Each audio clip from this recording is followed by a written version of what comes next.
un sujet captivant et qui intéresse tous les Camerounais parce que les Camerounais veulent avoir une idée très nette sur l'infrastructure qui va abriter la rencontre. Je pense que mon ami bienvenu Vivien Biquet, vous avez suivi l'intervention des téléspectateurs et qui veulent également contribuer à cette réflexion.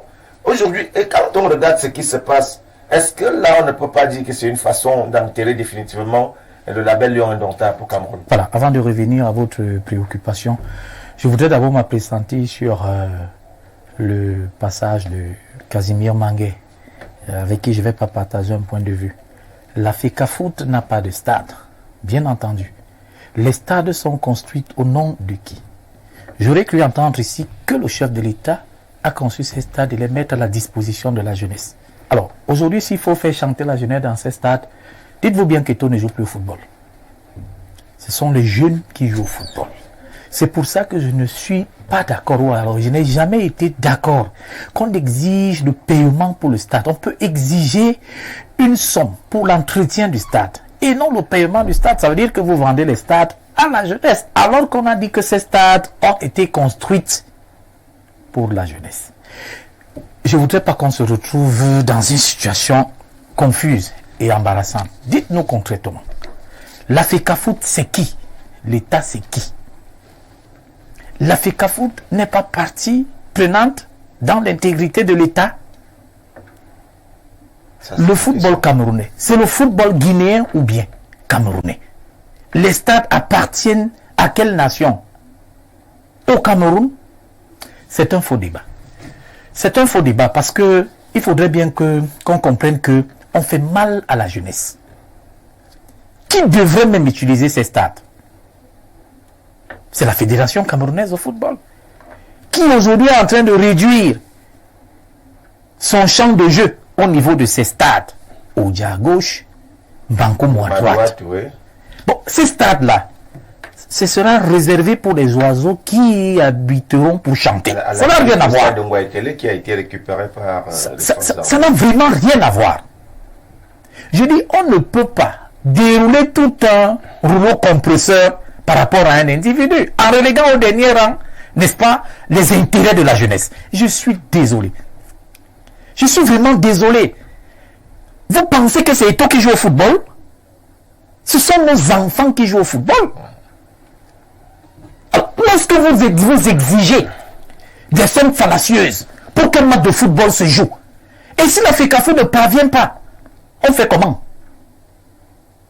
Comment est-ce qu'on répare?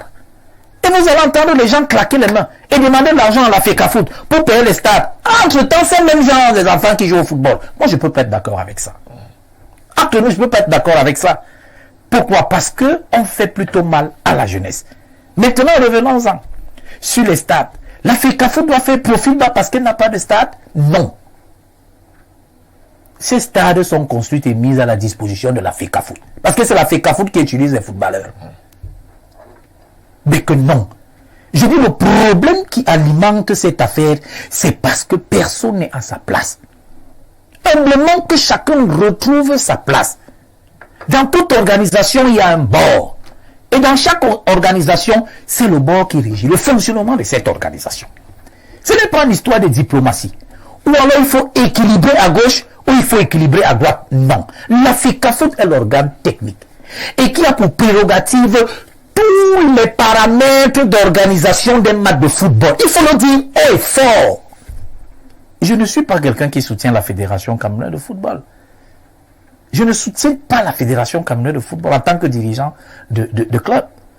Mais je dois ici reconnaître que quand on parle volley, c'est la Fédération camerounaise de volleyball lors d'une compétition, soit-elle de souveraineté ou alors une compétition nationale, a bénéficié des prérogatives d'organisation. Donc vraiment, on n'a pas besoin de faire dans la langue de bois. Auquel cas, nous allons bien évidemment rendre davantage le téléspectateur bête. Il faut lui dire ce qu'il faut lui dire, afin qu'il comprenne, qu'il sorte d'ici en retenant que les prérogatives d'organisation du football reviennent entièrement à la Fédération camerounaise de football. Ce n'est pas une gestion implicative. Alors d'accord. Tu vas le permettre, parce que c'est dangereux le discours de bienvenue. qu'il y a quand même des éléments qui sont acceptables. Et c'est ce genre de discours qui fait qu'il y ait des malentendus. Parce qu'on veut absolument avoir raison, on ne veut pas penser au bon sens. Il faut dire aux téléspectateurs que la Fédération camerounaise de football n'a aucun stade. Les stades appartiennent à l'État du Cameroun, où se trouve aussi la Fédération camerounaise de football. C'est-à-dire que vous, vous pouvez aussi demander ce stade. Sinon, c'est la hiérarchie du Cameroun qui s'est trompée et qui est allée jusqu'à désigner l'office qu'on appelle aujourd'hui l'ONIES. Non, on aurait laissé ça ouvert, que chaque Camerounais qui veut venir entre et prendre, il joue. Non, les stades actuellement n'appartiennent... D'ailleurs, je mets quiconque au défi, elles sont rares des fédérations dans toutes les nations qui ont des stades propres à elles. Non, les stades sont mis au service de ceux qui les sollicitent. L'État conçut les stades pour mettre à la disposition de tout le monde. Mais maintenant, ce n'est pas... vous n'allez pas demander à quelqu'un qui n'a pas de maison de ne pas louer de maison tant que... Et la fédération est d'ailleurs dans le projet de se construire des stades parce qu'elle ne veut plus subir ce qu'elle est en train de subir. Parce que le temps nous tient à la gauche, je vous aurais cité, moi j'étais quelque part où le président de la fédération était en train de demander que les gens lui rapportent un certain nombre d'éléments pour la faisabilité des aires de jeu, des stades. Donc il ne faut pas laisser ça dans la mémoire des téléspectateurs. Il faut dire aux téléspectateurs que l'État a construit le stade pour tous les citoyens camerounais. La Fédération camerounaise de football n'a aucun stade. Le centre technique d'Odia, on ne peut pas déjà appeler ça un stade puisque ça ne respecte pas toutes les normes. Donc, il est question que les gens s'asseyent autour d'une table pour s'accorder pour l'acquisition du stade. Sinon, à quoi sert le NIES? Si on s'en tient à ce que dit Bienvenu, à quoi sert le NIES? Si le NIES est là, c'est pour réguler, on aurait pu dire, bon, comme c'est la Fédération camerounaise qui joue au football, confions ça aurait été une bonne chose. Ou alors il faut que la Fédération demande au président de la République de construire des stades et la Fédération camerounaise de football. Mais pour ne pas tirer de long en large, il ne faut pas laisser dans l'esprit des téléspectateurs que les stades sont construits pour la Fédération camerounaise de football. Il y a donc un organe qui gère ces stades. Ce qu'on refuse, c'est qu'on fasse du chantage à la Fédération camerounaise de football. Et c'est ce qui est en train de se passer. Non, moi je ne suis pas encore convaincu. Je ne peux pas déjà... Il faut voir les... Moi je ne peux pas oser le dire. Moi j'ai loué le stade annexe numéro 1 où j'ai fait jouer mes gamins qui sont supporters de Barça et supporters du Real de Madrid. Et j'ai eu un problème parce que l'heure que j'ai sollicité, je n'ai pas pu avoir cette heure-là parce qu'il y a eu un autre client aussi, compte tenu de son rang social, j'étais obligé de faire profil bas, pourtant j'étais dans ma raison. Et ils m'ont dit merci à la fin. J'aurais pu dire non, moi j'ai payé avant eux, je ne peux pas laisser mon heure. Ils sont venus me voir, ils ont dit bon, comme ce sont des enfants, et puis j'ai dit j'ai compris. Donc faire profil bas n'est pas une faiblesse, c'est une sagesse. La fédération n'a pas besoin de bousculer tout le monde en route pour recevoir ce qui lui est de droit. C'est pour ça que j'ai parlé de subtilité et de pouvoir faire profil bas. Faire profil bas devant une situation. Parce que le perdant, qu'on vous le dise, le vrai perdant dans cette histoire, si les Lions ne se qualifient pas parce qu'il y a un climat délétère, le vrai perdant c'est la fédération. Parce que quand les Lions gagnent, quand les Lions se qualifient, ça permet quand même... Ça donne des bouffées d'oxygène à la Fédération camerounaise de football. Donc, la Fédération peut à un certain moment faire profil bas parce qu'elle veut que les choses avancent.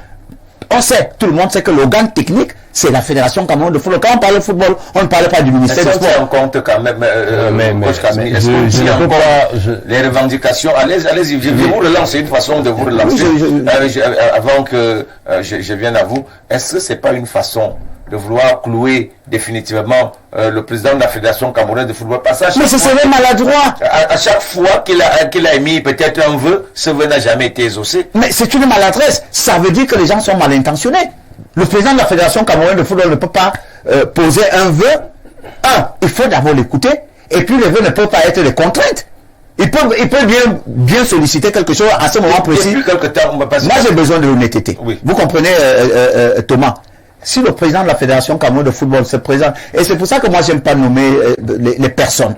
Si le président de la Fédération, parce que moi je ne parle pas de moi le combi de Samuel Eto'o, si la Fédération camerounaise de football se rapproche du ministère des Sports, ça veut dire qu'il y a, parce que je vous ai dit que ce sont les dents et la langue qui sont dans la bouche, c'est deux entités qui doivent, je dis que par contrainte, vivre ensemble. Il n'y a pas de raison ici que sur ce plateau ils disent que non, la Fédération doit rester de son côté, le ministère, mais dans ce cas, si le ministère ne veut plus de la fédération, comme un téléspectateur et moi avons dit, n'a qu'à retirer son agrément. Mais parce que l'agrément sera encore entre les mains de la Fédération camerounaise de football. Le ministère doit accompagner la Fédération camerounaise de football pour que la Fédération camerounaise parvienne à se mouvoir. Il n'y a pas de raison de faire des blocages à la Fédération camerounaise de football à gauche, à droite. De même, il n'est pas question que la Fédération se permette un certain nombre de dysfonctionnements parce qu'elle a raison. Non, les deux doivent s'accorder pour l'intérêt national. Pensez-vous un seul instant, Patrick Fion, un seul instant que la FECAFOOT est encore écoutée par le ministère des Sports et de l'Éducation physique au regard du climat qui prévaut en ce moment? Le coach Kazemi a dit beaucoup de bonnes choses, mais je peux pas être d'accord sur le fait qu'on dise que la fédération devrait faire profil bas. Je veux comprendre quel est le degré de ce profil bas-là. Aller sous terre, être sur le sol ou quoi? Mais je pense que la fédération a même fait profil bas. Quand la fédération propose le stade de Douala, et on nous fait croire qu'il pleut terriblement à Douala, que c'est déjà le déluge là-bas, et voilà, on propose, la fédération se retracte et propose Garoua. Je pense que là c'est fait profil bas. Excuse-moi Patrick, oui. Tu as posé une très bonne question. Et c'est ça qui fait problème aujourd'hui. A dit que nous sommes tous un peu passionnés. Quand je parle du profil bas, je n'ai pas demandé à la Fédération camerounaise de football d'aller se mettre à genoux. Non. C'est de faire un certain nombre de concessions. Non, c'est une image. Il fallait que j'explique ça. Oui. Je n'accepterai jamais qu'on ridicule la Fédération camerounaise de football. Moi qui vous parle, je suis un pur produit de la Fédération camerounaise de football. De 40 ans de ma carrière, je peux dire que je suis entré au ministère des Sports peut-être moins de 10 fois. Or, la Fédération camerounaise de football, j'entre matin, midi. C'est ma maison. Donc, je ne saurais accepter que la Fédération soit ma maison. Mais il y a un certain nombre de concessions qu'on peut faire parce qu'on peut faire avancer les choses. Je n'ai pas dit à la Fédération. Moi, je pense déjà que le stade de Garoua, le choix du stade de Garoua, la proposition du stade de Garoua, c'était déjà fait une concession. C'est dit, bon voilà, oui. Vous avez refusé Douala. On a refusé Douala. Donc, on a proposé Yaoundé, mais nous pensons que Garoua. Et puis, le Cameroun, il est grand. Mais on a aussi envie, Patrick, de savoir pourquoi on ne veut pas jouer à Yaoundé. Les téléspectateurs, s'il te plaît, c'est même pas la première fois que la fédération passe profil bas. Même lorsqu'il s'agissait de la nomination des entraîneurs, la fédération a toujours fait profil bas. Je suis ton aîné, tu ne peux rien me refuser. J'ai envie aussi, ici sur ce plateau, que nous soyons capables de dire aux téléspectateurs pourquoi Yaoundé n'a pas été choisi. Non, moi je voudrais tout simplement... Moi je veux repasser la logique.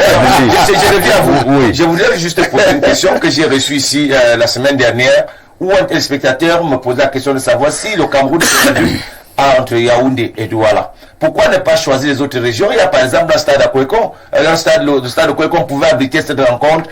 Malheureusement, il faut dire aux téléspectateurs que ce stade n'est pas qualifié par homologué par la CAF. Nous avons 4 stades seulement. C'était juste... Thomas d'accord. Pourtant, la CAN s'est jouée là-bas. Et ce qu'il faut aussi dire aux téléspectateurs, c'est que c'est le Cameroun qui propose les stades qui doivent être homologués.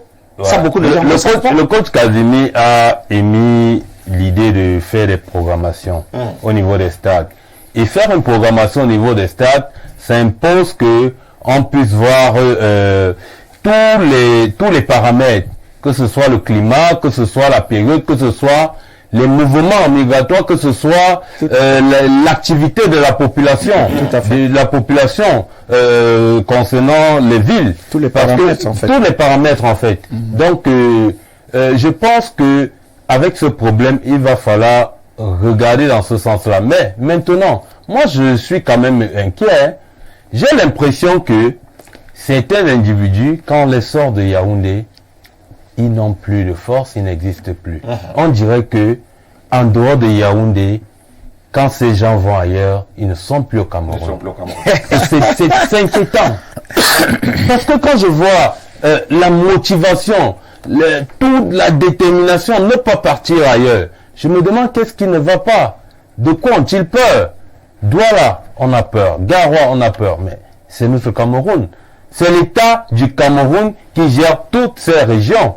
On a joué contre la Namibie, c'était à Garoua. Thomas Datin, j'ai l'impression que, je vais le dire comme ça, de manière crue, qu'il y a certains fonctionnaires qui estiment qu'une fois le match déplacé sur Garoua, ça va faire moins de frais de mission. Au contraire. Je l'ai dit, ça va réduire l'effectif. Ça va réduire l'effectif, déjà sur le plan administratif. Ça réduit l'effectif. À côté de ça, la même mise, comme on l'a vu la dernière fois ici, à l'hôtel Hilton et tout, ce sera plus pareil. Maintenant, concernant le staff même, parce que ce problème va ressurgir. Quand on aura fini, on aura choisi le stade, même si c'est au stade de Mendon, on va se demander quel staff, encore le problème d'accréditation, qui sera aux côtés de Marc Brice pendant la préparation. Ce ne sera plus seulement pendant les matchs. À partir de la préparation, les stades d'entraînement, si on met la gendarmerie, on met la sécurité là, si vous n'êtes pas entraîneur, si vous n'êtes pas, faites pas partie du staff technique, vous n'avez pas accès. Comme ça s'est fait à l'extérieur. Et ça se fera encore à l'extérieur. Mais pourquoi on peut appliquer cette démarche à l'extérieur et pas ici? Il est temps de résoudre ce problème. Le problème de stade, moi j'estime que c'est secondaire par rapport au staff technique. Parce que jusqu'ici, c'est François Mambic, c'est Idriss Carlos Kameni, c'est Alioune Bouka. Moi je comprends pas. Il y a un problème. Il y a un problème. Thomas, je voudrais rebondir à la suite de... Juste quelques secondes, parce qu'il faut aussi faire la part belle, il faut rendre l'ascenseur aux téléspectateurs, allez-y. Voilà, Casimir a posé une question fondamentale. Il a posé la question de savoir pourquoi pas Yaoundé. Et moi, sans embâche, je vais répondre, les lions ne font plus courir à Yaoundé. Ça aussi, c'est les lions ne font plus courir à Yaoundé. On aurait pu le dire, bienvenue. Oui, d'ailleurs, c'est une bonne raison. Oui. Raison pour laquelle nous savons. Mais il fallait préparer l'opinion à ça. C'est ce que je disais en parlant d'un chronogramme, qu'on sache quand même qu'on jouera à Garoua contre le Gabon. On prendra. Tu dis que même les gens vont s'apprêter pour aller à Garoua, vont aller à Vladimir. Dans la guéguerre, c'est la stratégie. Et la stratégie, on ne sort pas ses cartes avant. C'est ça qui nous rattrape aujourd'hui, Voilà donc, malheureusement.